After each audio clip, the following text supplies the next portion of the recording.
Hi again. I'm wearing my fall sweater to be festive, and we're going to talk about the 27 Club today.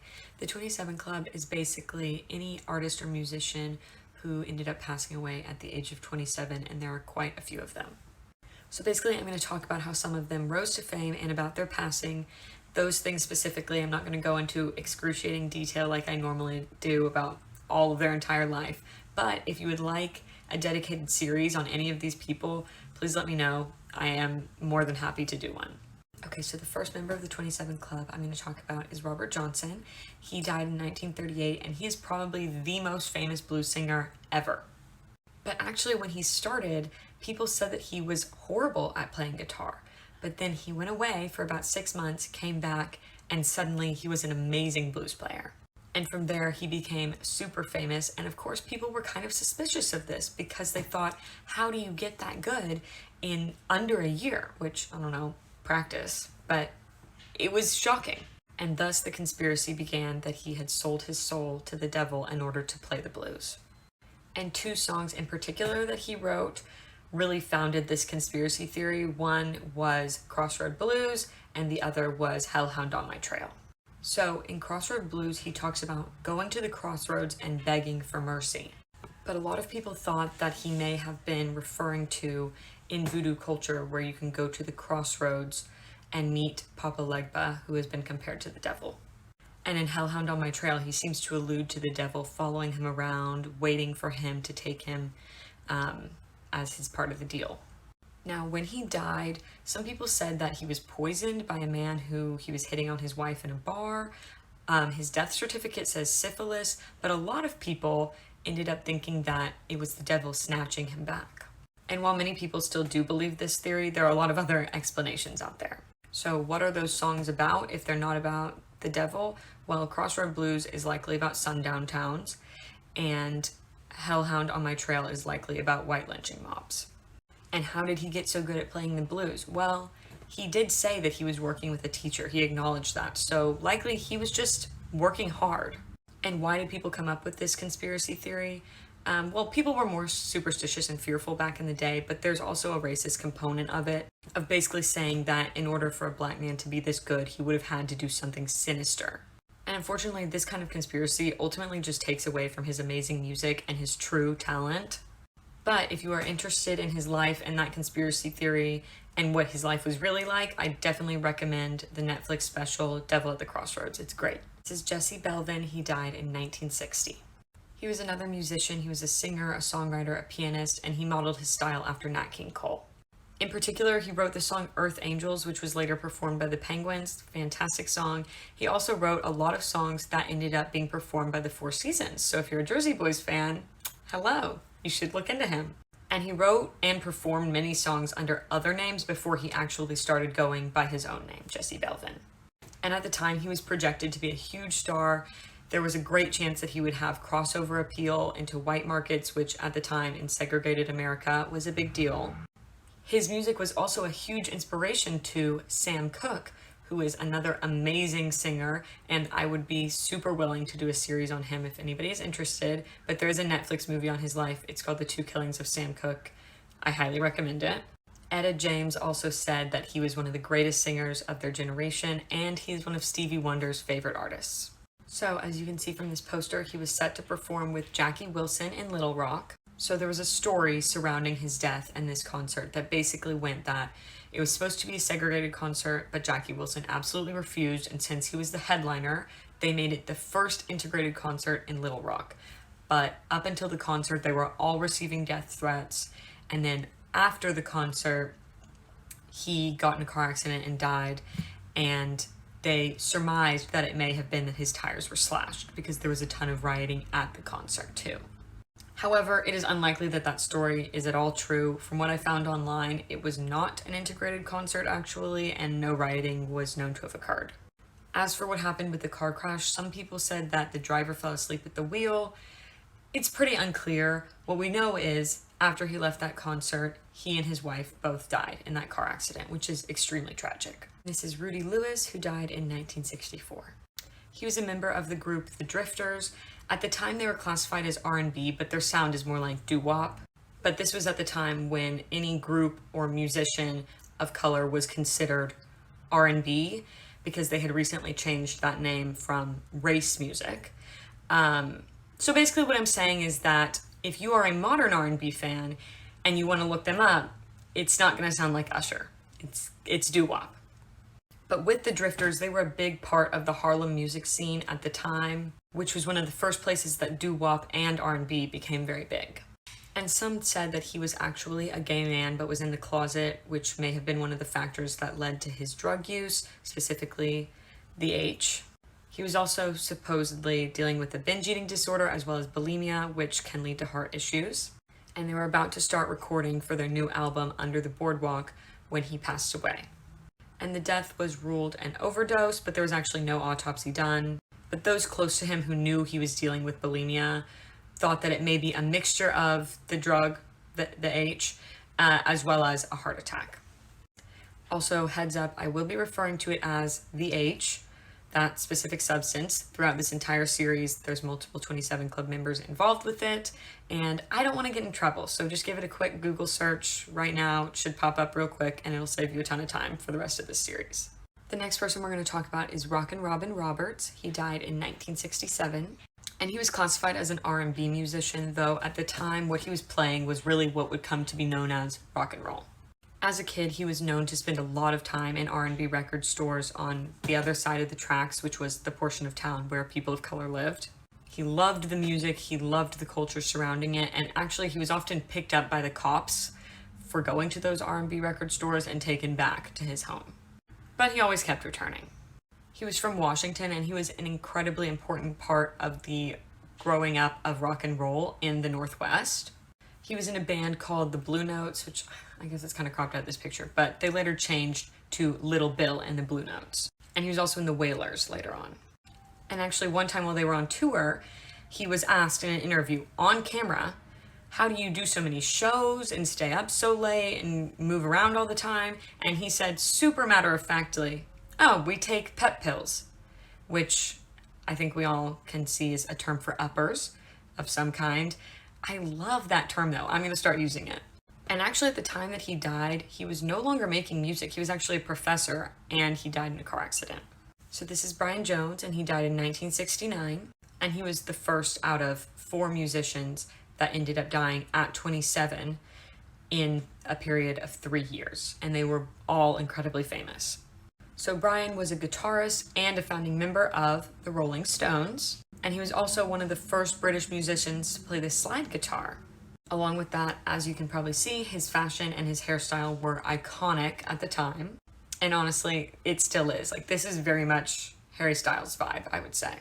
And actually, in the last couple of years before his death, he was actually growing to be very unhappy with the band, and he quit only a few weeks before he died. He died of drowning in his own swimming pool, and it was ruled an accident at the time, and some people even joked that maybe he was too high to come up. Since then, though, there have been some conspiracy theories that suggest that maybe it actually was an intentional death by someone else, not by him. And they believe that person could be Frank Thorogood, who was basically the head of a home renovations team that he had hired, but apparently they weren't actually doing their work. They were more just kind of taking the money. And Brian ended up firing them the day before he passed away. And there were witnesses there who said that they had a huge argument, and they think that the way that argument may have ended is with Frank shoving Brian's head underwater, actually not in the pool, in a trough, also on the property, and then moving him to the pool to make it look like an accident. And he did have asthma, and there was an inhaler found right next to the pool, but a lot of people think it may have been planted there so that people's minds would draw to the fact that he had asthma, and maybe that was involved instead of foul play. And there is a movie on this theory that his death was intentionally done by someone else. It's called Rolling Stone: Life and Death of Brian Jones. Now this is Alan Wilson. He died in 1970. He was a founding member of the band Canned Heat. They were a blues and rock band, and they played at Monterey Pop Festival and at Woodstock. And he was also a fantastic harmonica player. Interesting fact. He was nicknamed Blind Owl because he had really bad eyesight. And he was known for being super smart, super talented, but also awkward, introverted, and as many smart people do, he had a lot of mental health issues. And a few months before he passed away, he had actually tried to unalive himself. When he actually passed away, though, he was found in his sleeping bag on the hill behind the house of another canned heat member. I guess they were camping. And the autopsy showed that it was an overdose on downers, barbiturates. It's unclear if it was intentional or not, but because he didn't leave a note, I'm guessing it wasn't. So 2 weeks after Alan Wilson died, Jimi Hendrix passed away, also in 1970. And of course, he was an absolute icon in rock and roll, but he actually only really had become super famous in the last 4 years before he died.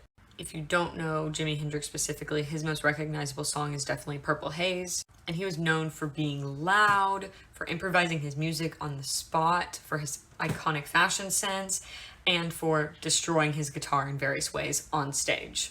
And he too performed at the Monterey Pop Festival, which was a huge deal. It was like the version of Woodstock that actually went right.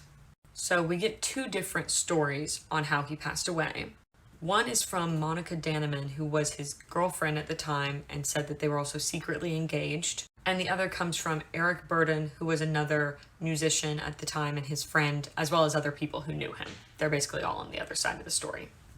So we for sure know that on the night he died, he was with Monica. They went to see some friends, then they went back to her hotel.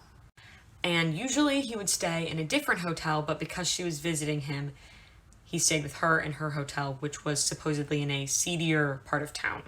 So here's where the stories start to change. She said they were talking all night. Suddenly she looks over and he's unresponsive, but he was still breathing, so she took him to the hospital. And she did say he had taken some of her sleeping pills, definitely more than necessary. However, Eric Burdon has said that Jimmy met Monica on tour, but they weren't girlfriend and boyfriend, they were just hooking up. So what they say happened is that they went back to her hotel. Jimmy said he was having trouble sleeping. She offered him some Vesprax, which was a sleeping pill that she had been prescribed. But he took 9 of them, which is actually 18 times the normal dose. And apparently she called another one of his friends who was staying with Eric Burdon at the time. And she said he looked fine, but that she had found that he had taken 9 sleeping pills. And she wanted to call his doctor, but Eric said, call the hospital immediately. Thing was, she didn't want medics to come to the apartment apparently because she had illegal substances there. But Eric told her just flush them and call. However, at this point, she was already freaking out because Jimmy had started to throw up. And Eric said that he told her multiple times to turn him on his side, but she was super frantic and did not seem to be listening. She did call the ambulance though, and they showed up, but it was already too late. And one of the doctors who supposedly operated on him said that there was wine in his esophagus and all over him, but it seemed like he had passed away already 30 minutes ago. And according to the autopsy, there was sleeping pills in the system, but not really any wine, which calls into question why there was wine in his esophagus and why he was covered in wine. Was it just that he threw it all up and got it out of his system, or was it a cover-up? And his last words were in a voicemail to his manager, and they were, "I need help bad, man." There was also a poem by his bedside that was evidently written by him, and it said, "The story of life is quicker than the wink of an eye. The story of love is hello and goodbye, until we meet again." And Monica said he told her to always keep that poem and to never forget it, and that it was a poem about the two of them. But some people, including Eric, originally thought it might have been a note and that it was intentional that he unalived himself, but he's since taken that back and it's really just not clear. We're going to talk about Janis Joplin. She also died in 1970, only 2 weeks after Jimmy. She was a folk, blues, and rock singer, and she was not only invested in creating music, but also in learning the history of music. She drew her inspiration from a ton of past blues singers. And unlike some other white performers throughout time, she actually frequently credited the Black artists who had inspired her. And she was especially known in feminist circles at the time for the fact that she wasn't considered conventionally attractive, but she clearly wasn't trying to be. And to her, it shouldn't have ever been about that. It was about her music. And she also didn't adhere to any performance standards for women out there at the time. She was outgoing, she was loud, she was sexy, she was aggressive. She did whatever the hell she wanted, in short. And she too performed at the Monterey Pop Festival. Supposedly, she was also bisexual. She was known to have been with men, but after her death, more about her time with women came out. In particular, Peggy Caserta, who was always one of Janis's close friends, came out with a book after she died talking about how her and Janis were actually lovers. She was known to have issues with alcohol, and she had tried the H a few times, but she had quit in the months leading up to her death. On the day she passed, they had a recording session that she did not show up to, and they found that she had overdosed on the H. According to Peggy, she had been clean until that day, and then she went down to the lobby to buy some cigarettes and saw a dealer that she knew who was offering her a purer form, and she ended up buying some. And this is the alleged dealer. His name was Jean de Berthoud. I know I probably butchered that name. I am not French. But he was a famous drug dealer in the music industry at that time, despite the fact that he was probably only around 20 years old at this point. He supposedly sold it to Mercy Fontenot, another musician, right after he had sold it to Janis. But he was with Mercy when she took it, and she also OD'd, but he gave her blow, which counteracts the effects of the H, so she was okay.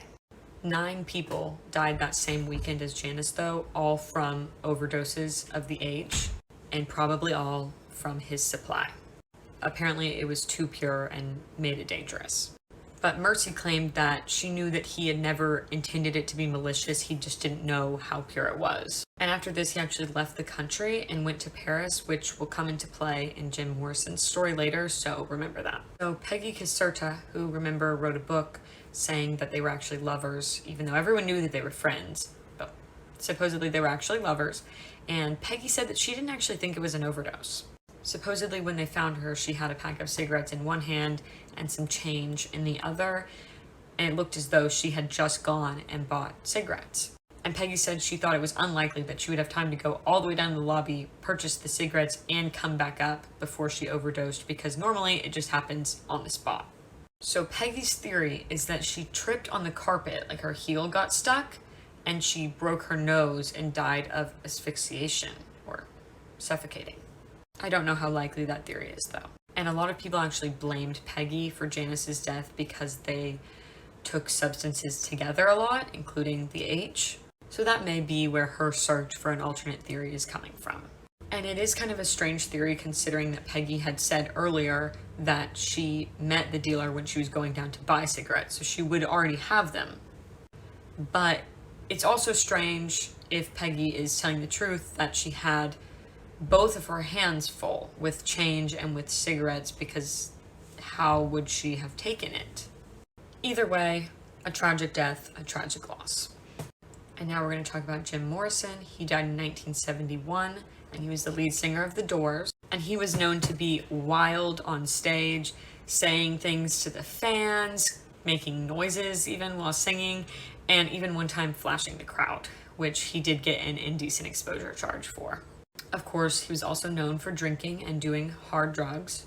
But in 1971, the year that he died, he had actually left The Doors and moved to Paris to write poetry. And he was found in his bathtub. He had passed away, and the cause of death on this death certificate is a heart attack. But no autopsy was done.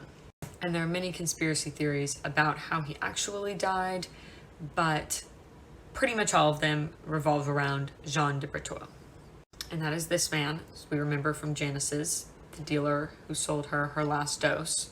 So in the late 60s, Jean supposedly started seeing Pamela Corson, who was Jim Morrison's girlfriend, but apparently it was an open relationship, so should have been all good, except Jim did not like Jean, particularly because Jim was known to hate the H. And when Jean left for Paris right after Janis died, Pamela actually went with him. She did come back to the US, though, right before Jim was planning on leaving The Doors. But she told him she was planning on going right back to Paris and for him to come with her, and I'm guessing that was one of the factors in him choosing to go there. Supposedly, while she was in Paris, she was with Jean a lot, and they were doing a lot of the H. So one of Jean's other lovers said that one night he received a call from Pamela, and he rushed over to see her and Jim. And supposedly this call was Pamela saying that Jim was locked in the bathroom and wouldn't come out. And when he got back, his lover said he was extremely scared, and he said, "We need to fly to Morocco immediately and get out of here. Jim Morrison just overdosed, and it was my age that I sold him."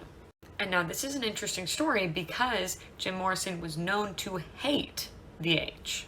And Pamela has told a bunch of different stories over the years, claiming either that he first tried the H when he was in Paris, that maybe that was his first time and he overdosed the first time he took it, that he mistook it for blow and he accidentally did it, or that he never did the H at all. And some people even think that maybe his death was staged and that he just wanted to get away from the spotlight. And when they come up with that theory, they often point to the fact that he claimed that he hated the H. There is another story, though, that claims that he actually passed away at a nightclub where he had gone to purchase the H for Pamela. And this story claims that Jean's clique found him in the bathroom passed out, took him to the apartment, and put him in the bathtub to heat up his body temperature to disguise the time of death. We do know that Pamela actually told Jim's manager for multiple days that everything was fine until she finally admitted that he had overdosed. And there was no autopsy done, so there's no way for us to really know if it was the H or a heart attack. I have a personal theory that's kind of a mix of these. I think that Pamela told Jim that she was purchasing blow from Jean, not the H, because she didn't want Jim to be mad. And Jim went and picked it up for her. And thinking it was blow, he took some in the club bathroom. But it was actually the H, and he overdosed. Then they took him to her apartment, put him in the bath to heat up his body temperature to disguise the time of death. But again, that is just my personal theory. Also, interestingly, Jean died in 1972, the year after, and he was only 22. Pamela also ended up passing away 3 years after Jim at the age of, yes, 27. So this is Leslie Harvey. He died in 1972, and he was a guitarist for a Scottish rock band called Stone the Crows. He was actually at a concert. He was holding his electric guitar, and he touched the microphone, and apparently the microphone was not well grounded. I am not a scientist. I don't know about electricity, so forgive me, but he was electrocuted. And an attendant on stage did unplug the guitar as quickly as possible, but the damage had already been done, and he did pass away from that. Now this is Ron McKernan. He died in 1973. He was a member of the Grateful Dead, and he was also the original lead singer. Later on, he shared that role with Jerry Garcia, but he also played the harmonica and the organ. And his nickname was Pigpen. Of course, the Grateful Dead was huge in the psychedelic rock scene. They still are today. And Pigpen himself is actually a member of the Rock and Roll Hall of Fame. He was also known to be very good friends with Janis Joplin, and his vice in particular was alcohol. His health had actually really gone downhill in his 20s, and he was actually hospitalized in 1971, and the doctors told him he should not tour anymore. He did end up going back out and touring again, but he still was not doing well health-wise, so he did end up stopping touring for good in 1972. He then left the Grateful Dead and also cut off all contact with the band members, and he apparently told them that he didn't want them to see him die. He ended up dying of a hemorrhage in his GI, and it was associated with his alcoholism. This is Pete Ham. He died in 1975. He was the lead singer for the band Badfinger, a rock band, and he was also an amazing songwriter. Unfortunately, their manager, Stan Pauly, who may or may not have been tied to the mob, was actually taking a large portion of their money and giving them really small allowances for each member. And one of his other band members was actually told by a lawyer that everybody knew that Stan Pauly was screwing them over, but Pete just really didn't want to believe that. He really trusted Stan. And they actually ended up getting a deal with Warner Brothers and were doing super well until Warner Brothers discovered that one of the bank accounts that was supposed to have money in it was empty. And then Stan promptly skipped town. And this left Badfinger to deal with it when in reality they hadn't even really been seeing any money either. And Warner Brothers also stopped selling their most recent albums, so they were in a very bad spot at that point. And Pete ended up unaliving himself due to the financial burden and just all of the turmoil of what was going on at the time. And actually, in the note that he left, he added a PS, which said, "Stan Pauly is a soulless bee. I will take him with me." And on that very chilling note, we're going to move on to the next part.